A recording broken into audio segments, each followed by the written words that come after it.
Hello and welcome once again to another edition of Spiritism, a closer look, evolution. This is our program number 16.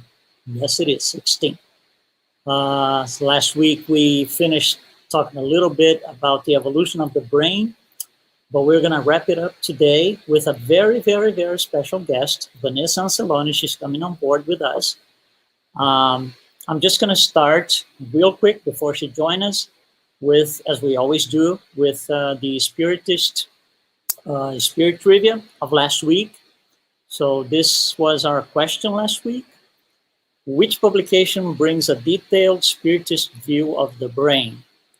And we had all these options: Genesis by Allan Kardec, In the Greater World by Spirit André Luiz, On the Way to the Light by Spirit Emmanuel, Leon Denis with The Big Enigma, and Paul and Stephen by Spirit Emmanuel.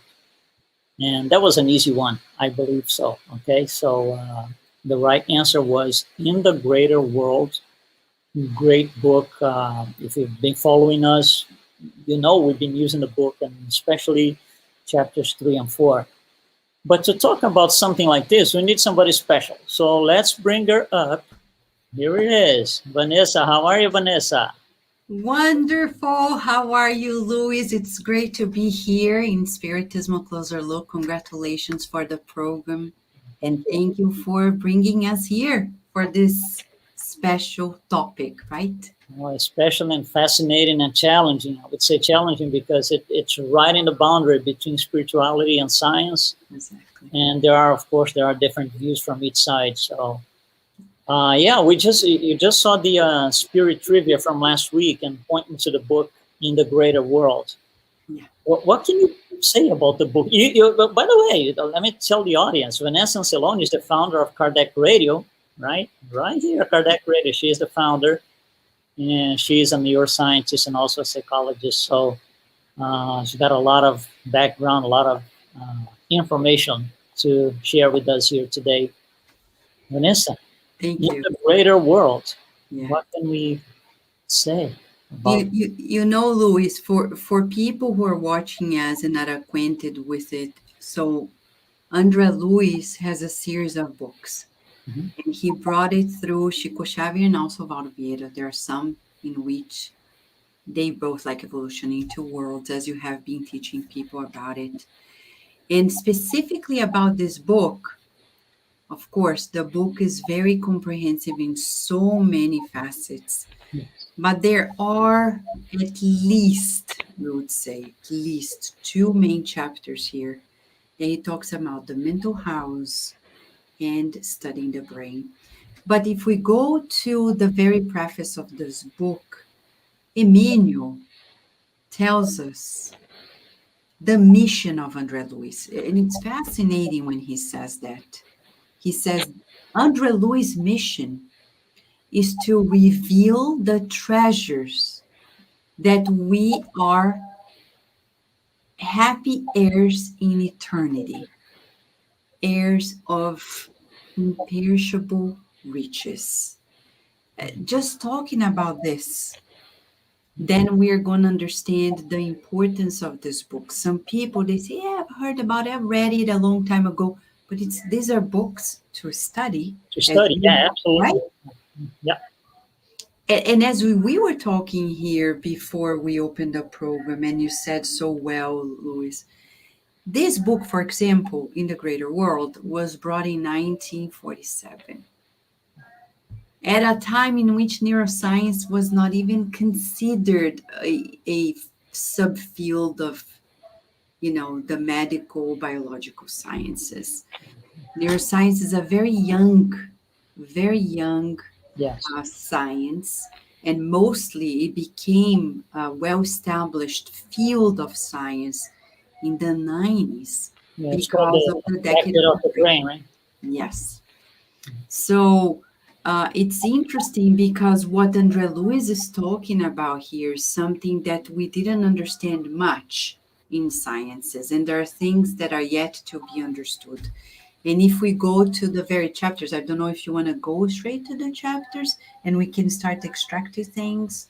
Yeah, let's just talk a little bit about what the book brings in terms of how a neuroscientist reads those two chapters, 3 and 4, and what can you bring to us? You know Spirit? what I think is so interesting, Luis, is when I read a book like this, like if I go to the lab in neuroscience, it's very fragmented.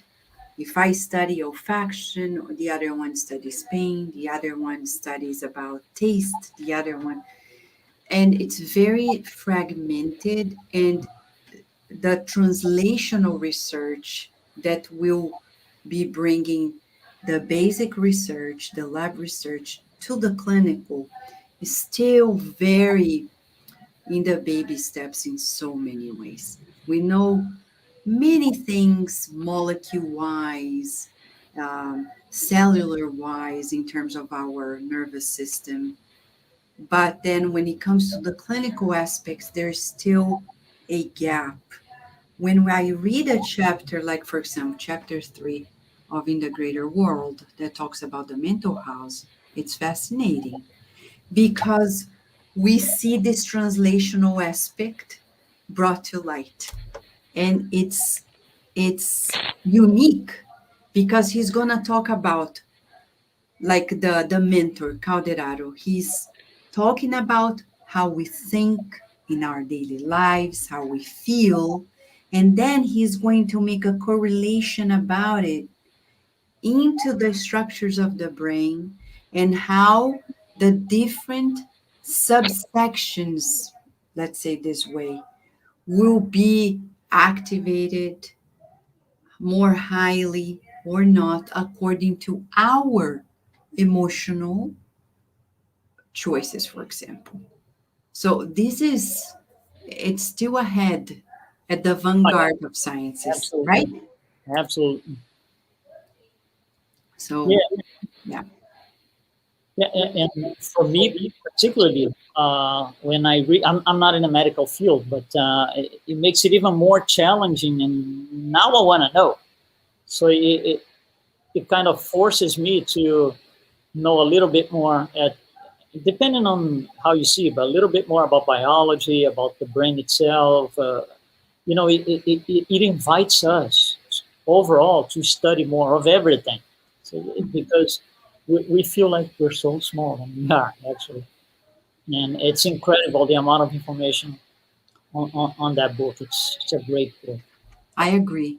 And it's interesting. There's one sentence when you read it, it's like a dream for all of us on earth, and like either in the healthcare sciences or the clinic to say, let us examine the brain of this person.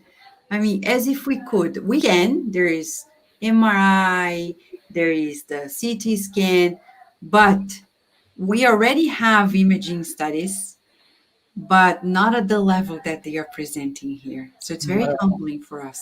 Yeah, it goes way down deep. But Vanessa, in the greater world, it is not really the only book that talks about the evolution of the brain. I got this one here, beautiful evolution in two worlds, and this is another book. It has one full chapter, which is chapter 9. The name of the chapter is Evolution in the Brain, and there's one phrase that was very striking for me at the time, which is this here: the brain is a microcosm. Wow, that gives you a total different perspective from routine life, daily life. You look at this and say, "Oh, hold on, this is more serious than what I thought before."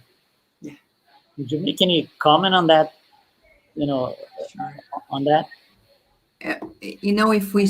If we take the word cosm, the root Hmm. microcosm, it's talking about a world, a universe in itself. Right. So no wonder when we are in the lab, we need microscopes for electrophysiology experiments, for experiments in neuroanatomy, because you really have a universe represented there. And we are talking about, as Andre Luiz says in that book, Evolution into Worlds, Part 1, Chapter 9.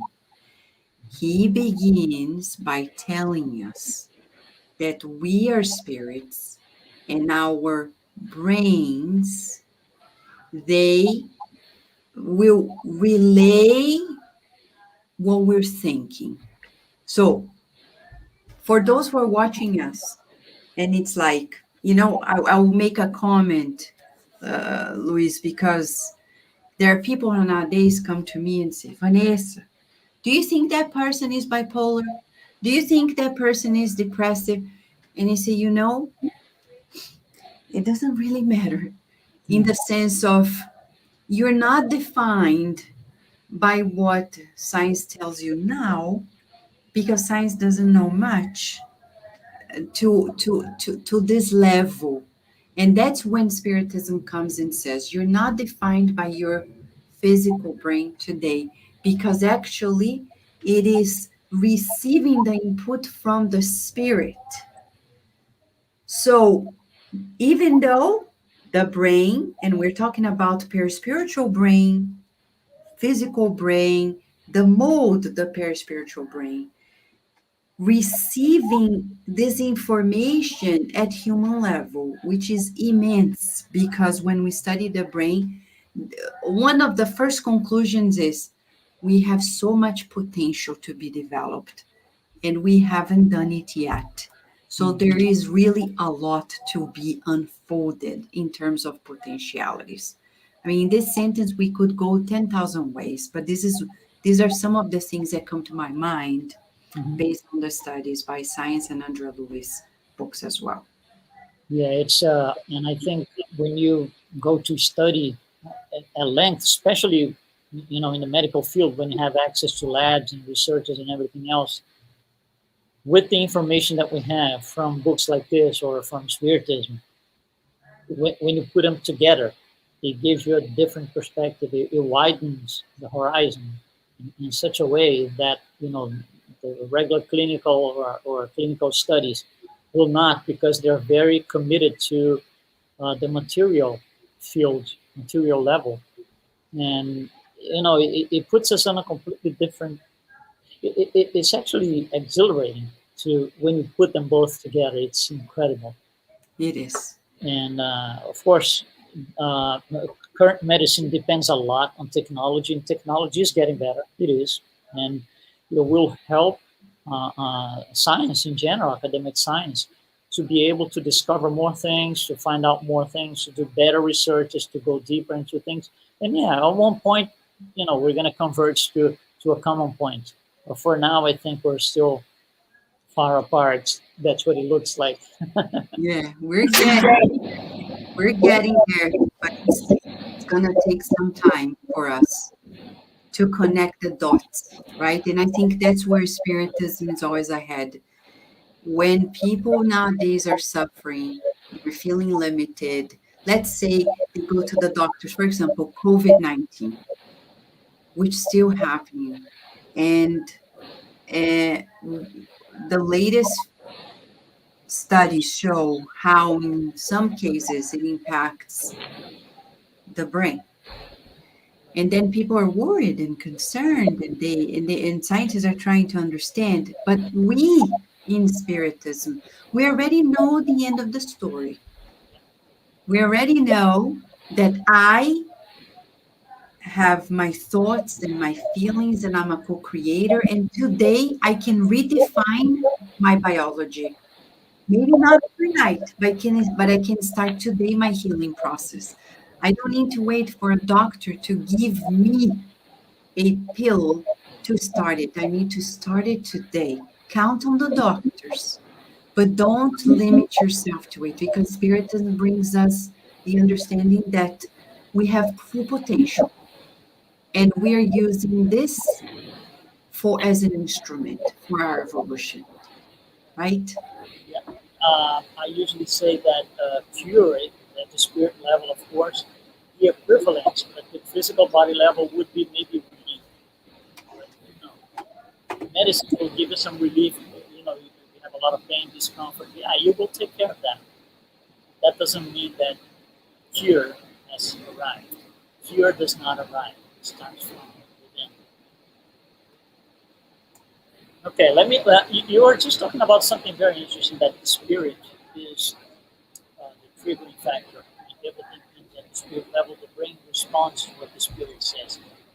This is an interesting phrase by Andrea Luiz. In every corner of the brain, special cells are under the control of the spirit. Every cell in the brain is under the control of the spirit, simulating its desires and executing its orders. Look at that, right? Simulating its desires and executing its orders. Straightforward in the automatism that evolution goes from. That's what you were just saying, right? Exactly. And I like when he says assimilating its desires. Because in another book, we remember, Luis, Andre Lewis showed in the book Action and Reaction that we all have a central theme. And we need to know ourselves, as Kardec shows to us in the Spirit's book, right? Question 919. We need to know ourselves to evolve.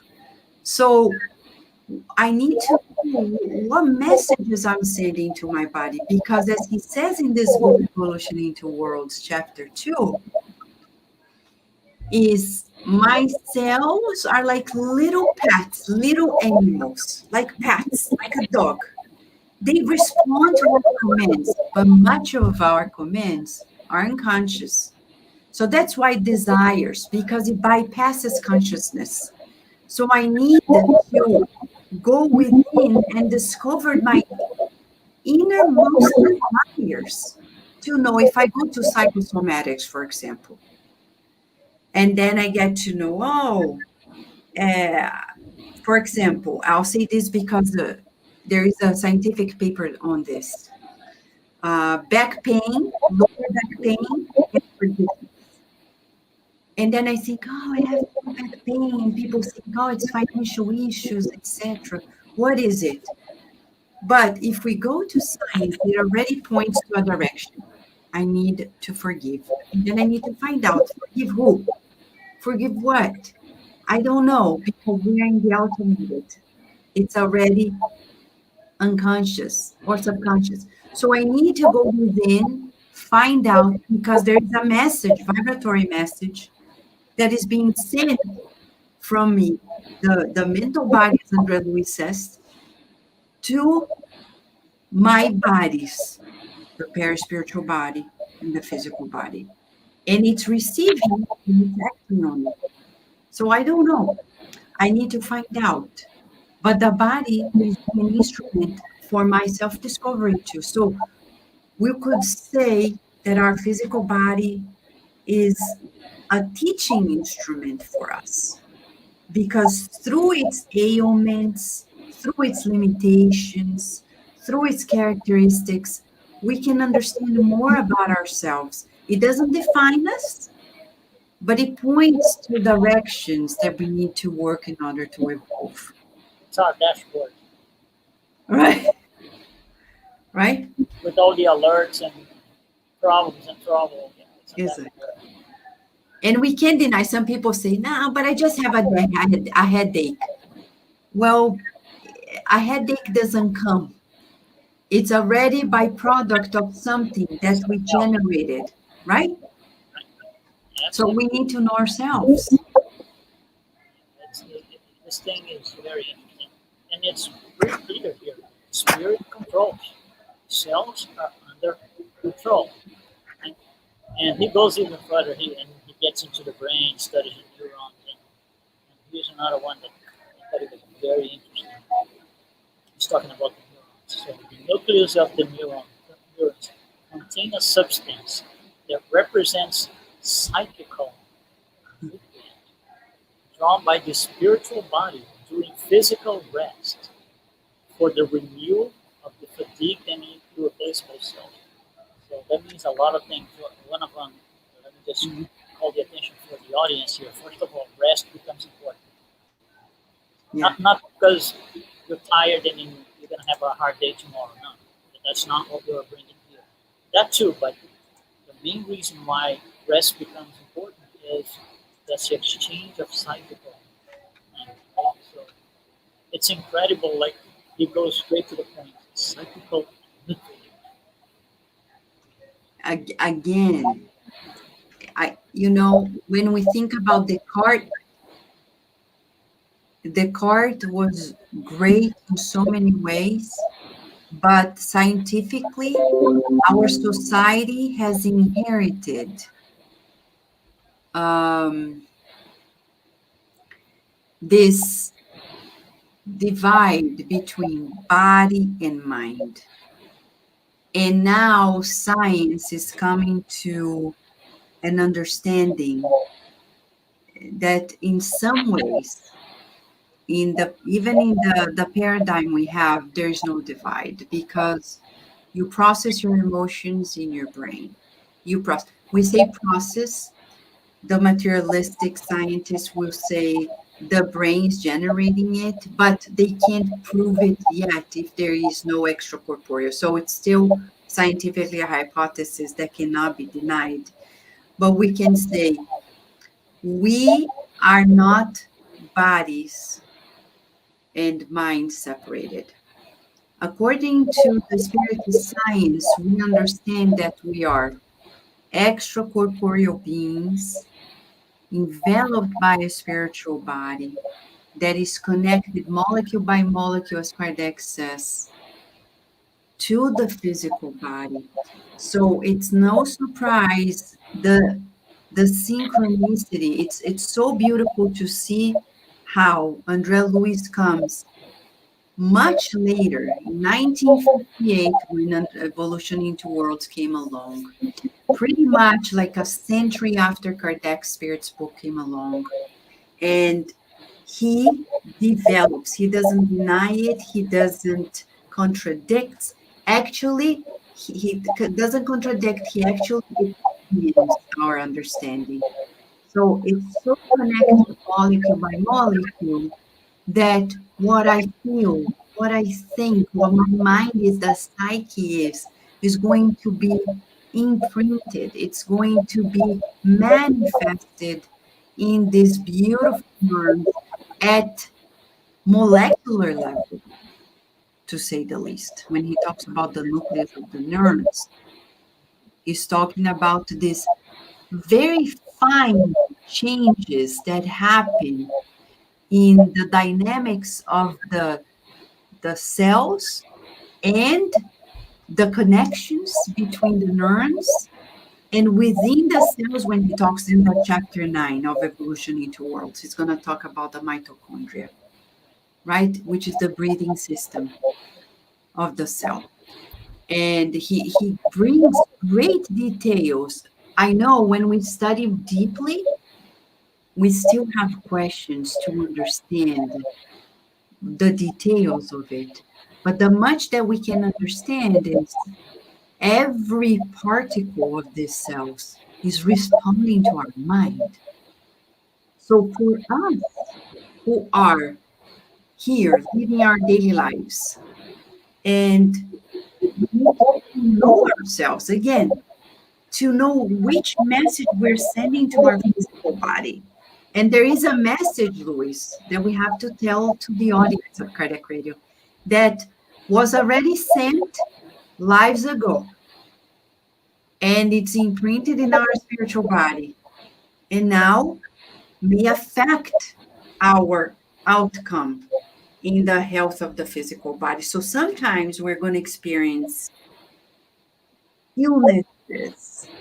And as he uses this name, dystonias, however we want to say it, like these disturbances, not necessarily because of the choices in this life, but because of thoughts, feelings, programs that we created in previous lives too. And our body is going to respond directly to it, right?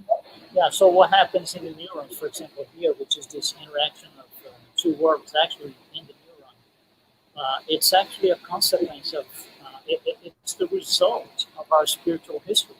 Whatever we did from day one as simple and ignorant until a millisecond ago, a nanosecond ago, a picosecond ago, that's what it is. So that's why these things happen in our neurons, because are reflecting our spiritual history. Yeah. And here's another phrase that he's still talking about the nucleus. The nucleus is surrounded by the protoplasm, which contains an ochre pigment that is closely related to the spiritual body and has a highly important function in the life of the thought. So you see, he is telling us here that the thought is not generated in the brain. Substance that has to do with the spiritual body and processes the thought. The thought has to do with that. The thought is not generated in the brain. And I think that's what most of the scientists, most of the academic science still think it is, right? That the brain formulates the thought and generates the thought. That's right for the medical. This is what he calls the factor of fixation, right? Yeah, The factor of fixation, factor of fixation. That's the name they give in the spirit world. right? And this is like a revelation for us. It's a revelation for us because I have a paragraph here on the book in which he says to us this ochre pigment that in the spiritual world they define as factor of fixation, as if to encompass the mind in itself. When the mind distances from the renewal movement in which life is expressed and advances, thickening or thinning it in human circles as the mental attitude of the spirit in the share of time in which it endures their incarnate existence. So, what is beautiful here is that he's giving tips and hints about elements in the physical brain, of course, the paraspiritual as the main mode of it, and but then telling us that what we create potentially will manifest, as he says, the mental attitude of the spirit will be manifested through this venue. So now we look at each and every single component of our nervous system at cellular level, at molecular level, and we see it's not there by chance. It's not, even though we may not understand it fully, there is a purpose. And it's always to allow the spirit's mind, the mind of all of us, the spirits, to be easily manifested there. I think this book is so empowering, Luiz, because when André Luiz writes this book, he says in the preface, though it's heavy duty science, he says, this book is not for scientists. This book is to bring consolation to the people who are suffering. And we're like, what? Why? Because then I'll appreciate the divine in me, the divine construction in me. And as he talks about the architects, the spirit engineers, the spirit architects, who are in the beyond planning the instrument of the physical body to be an easy instrument to manifest the mind that is evolving, the divine mind in us that is evolving multimillenarily. To get to the point that we are in terms of a human brain the way it is, it didn't start like this. It wasn't a snap of fingers that No. the brain just showed up like this. There's a tremendous millions and millions of history, starting all the way down with the pure animals, and this is something interesting. He puts that in the book, The Evolution of the World. In the fish, the cerebral hemispheres are still quite small, but they are already there. That's very interesting. In the amphibians, they display a little bit more development. And in the reptiles, they advance even farther, and that's in the reptiles that the pineal gland shows up. And that's I think particularly I think that the advent, let's put it this way, of the pineal gland is a game changer. Yes. There's a before and after here. Yes. Personally, that's my thought. I don't know what your thoughts are in terms of the advent of You know, as you said, Luis, I want to reinforce this to the friends who are here with us. Um, it's so precious, this evolution, the evolution through the species, and how the spirit is doing these internships from species to species, kingdom to kingdom. That when we read this book, and I talk to somebody who is thinking of suicide, I say, no, because it took billions of years for you to get here. Billions. It's not only this life. You can't quit because it's too precious. And now I need to open a parenthesis, mostly out of this current state of things in our society, because now the remainder of the pandemic, the aftermath of it all, the escalation in suicide cases, we need to talk about the book Memoirs of a Suicide, where they show in the spiritual realm, in the university, in the City of Hope by Mother Mary, that rescues suicidal spirits and rehabilitates for a next reincarnation. They talk about the preciousness of the building of the physical body for a reincarnation. So it's so precious, it's so important that when we think of suicide, when I see a teenager, I say, oh man, let me tell you about how precious your brain is, how long it took for you to build this with God, because we are co-creators. And you can't quit, because if you do, you're gonna mess it up for hundreds of centuries. Yeah, and most people don't realize that and unfortunately, and things like suicide happens, and not only that, but diseases that we create unnecessarily that could, it could have been completely different. The outcome of our actions could have been different, and we are in a society that mostly follow the materialistic paradigm, and we kind of go with it because it's the famous everybody does. Yeah. Everybody does doesn't mean that it's right. It means that everybody does. That's all it means. It doesn't mean that's right or wrong. But by the way, right or wrong requires a reference. For me to tell you if something is right or wrong, I have to tell you at the same time, well, using this particular reference, you're right or you're wrong. Yes. And it doesn't mean that my reference is the absolute reference. The absolute reference is up there. It's only God. So unfortunately, we fall into the praise of the material world, and things like suicide, and starts with depression, and it goes worse and worse and worse. Yes. And we see all a lot of domination from these inferior spirits, less advanced spirits, discarnated over the population.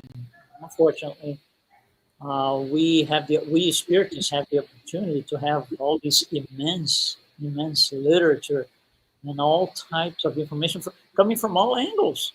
Our information comes from, psychologists, it comes from scientists, it comes from biology, it comes from a lot of different places that you put it all together. Yeah. And it only makes sense when you put it all together. You see, you as a neuroscientist, that's when I kind of was getting into what is this thing about neuroscience in the 90s or so. One thing that fascinated me is, let me see if I can put into words. For example, biology, they have their line of study, they have their stuff, it's well defined. We're going to study this and the cells and so on and so forth. And there's a point that the answers don't come because, you hit the wall and, you're just trying to find the answers. They don't come. In parallel, somebody else is doing something else. So psychology is studying this and that and that and that. There's a point where they hit the wall. Yeah. And there's going to be a point where all these different branches of academic science, they're going to say, oh, I hit the wall. But hold on, these people in biology, I think they got something going that can help us. Yeah. And same, biology hits the wall and they're going to look for these guys in technology. They're doing something that's going to allow me to see the blood better. So at the end, all branches of science had to drop their selfishness and work together. That's how neuroscience became, right? It's a blend of academic studies and sciences all working together. Because when I say I'm better than you are, I don't have my answers, but I'm happy, that shouldn't be. And the beauty No. of neuroscience is this: it takes a wide range of past studies and sciences and individual academic sciences and puts it all in the blender, and finally we start to get answers. And I tell you this, I love the brain. I remember my first teacher in neuroanatomy talking about the brain, how for him the brain was bigger than God, which I don't agree, of course. And because he was very materialistic. But then when I came to the US, it was the end of the last years of the decade of the brain. So we had the opportunity of coming together at the meeting where the government was wrapping up the decade of the brain. So uh, the Senator Kennedy, Mm-hmm. who was one of the main advocates for it, he discarnated already, but he was there. And who was there besides the scientists? There was the Superman, you remember, Christopher Reeves. He Yeah. came with his wife, and he was already in the wheelchair, Mm-hmm. but he could speak. But he looked like a doll, like a wax doll, because he couldn't move. He was just talking. And he was one of the greatest advocates for it for obvious reasons. And he has his own foundation. Though the couple discarnated, the foundation is still running. And the legacy remains because we realize the brain is the commander of the body. So we need to understand how it works to make us live better. Mm-hmm. So recalling each and every one who was giving talks and the discussions, we say, we still need more, more. And when I see this book by Andrea Luiz, Evolution into Worlds, or even as you said, in the greater world, when he's going to bring this, I would say it's a, a, a thesis in translational science in the chapter about the mental house and studying the brain. Because nowhere on earth you're going to find such a refined connection between the areas of the brain, the systems in itself, and how it correlates to the way we think, which is fascinating.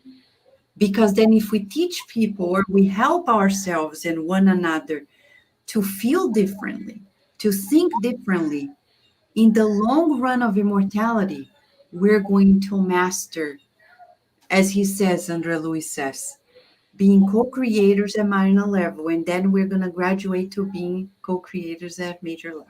Major level. That's right. Right? Yeah. Yeah. Yeah.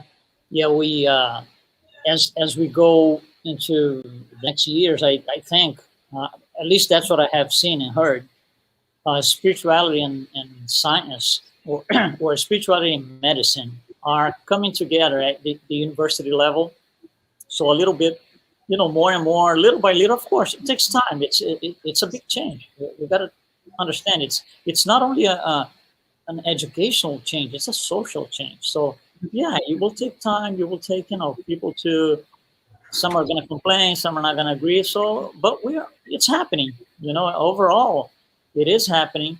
So that's positive news. That's good news. And at one point we're going to get to, I would say, I'm not going to say get to the level that Andre Luis puts us in the book, but at least to the level that triggers us. Oh, let me see what this is. Let me understand a little bit more. Let me read a little bit more. So it's this is coming. I think this is happening. Yes. Fortunately, right? Fortunately.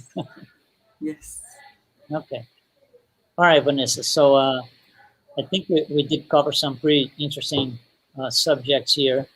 I think our audience, and I always you that if you're following us here, you can always go to cardekradio.com, make your comments. You can always ask us anything. Just go to the site, and any suggestions, comments, questions, any of those things, you're always welcome. So please participate with us. It's always good to hear from you. And before we close, Vanessa, any final words, any final thoughts that you want to leave to us? Yes. When you reminded me of these chapters in the book In the Greater World by Andre Luiz, if we go through, and this is a recommendation for all of us, to go to these two chapters when he talks about the mental house Mhm. and studying the brain. Because in there, he's going to talk about our daily lives, different types of cases. And he's going to show to us that it's important for us to elevate ourselves. Of all things we can do in this life, we have free will. Our body is going to respond to our deepest desires, to our deepest thoughts and feelings. So we need to elevate ourselves daily. And that's the call that Andre Luiz brings to us. It's worthwhile investing in our future selves, but it starts today. It's worthwhile uh, ennobling our thoughts and feelings, something that is new to us because we tended to be very reactive. We tend to be very instinctive, but we are here to become humans. That's the real journey. To become humans and to be human, we need to reason, to be fully aware of what I do, what I feel, what I think, what I say, no longer being simply in automated mode. When I read those chapters, it's telling us, let's raise ourselves to our highest potential because the brain can accommodate much evolution. And it's wired for that. We just don't use it all, right? Exactly.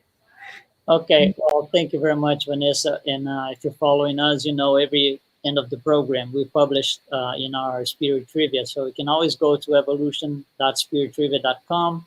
There's a question in there for you to cast your answer related to today's program 16. We once again, we do not collect any email address, any IP address, any information, nothing. We do not collect anything. It's 100% anonymous. But we encourage you to participate with us. You and I and Vanessa, we are all learning. Okay, so participate with us. Thank you very much for joining us, and I'll see you next week. Thank you so much.